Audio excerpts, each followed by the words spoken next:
23. august je Evropski dan sjećanja na žrtve totalitarnih režima. U evropskoj političkoj percepciji i po rezolucijama Evropskog parlamenta nema nikakve razlike između kukastog križa i petokrake.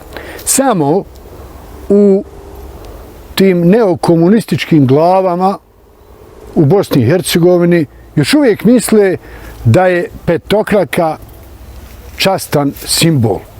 Evropski parlament smatra, a mi hoćemo u Evropu bez veli, da između kukastog križa i petokrake nema nikakve razlike.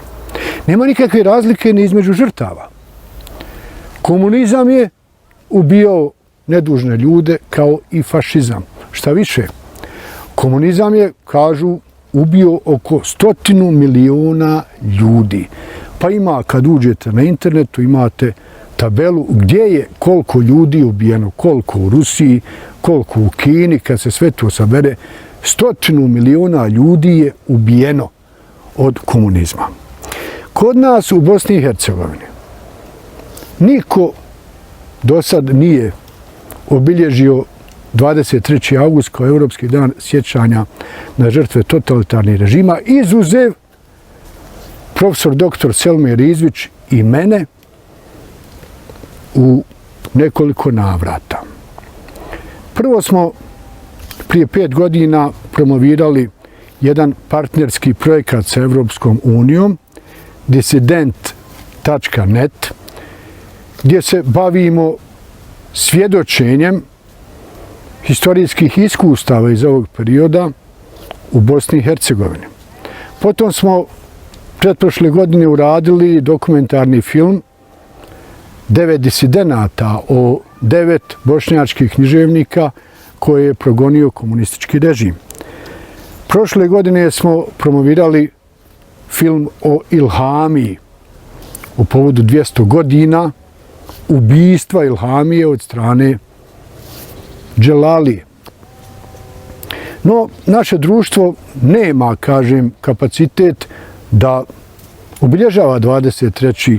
august. Evo, profesor dr. Selmir Izvić i ja smo to pokušali objasniti da je red, ako hoćemo da idemo u budućnost ka Evropi, da onda obilježavamo ono što je usvojio Evropski parlament, kao što je, recimo, Sabor Republike Hrvatske usvojio da se obilježava 23.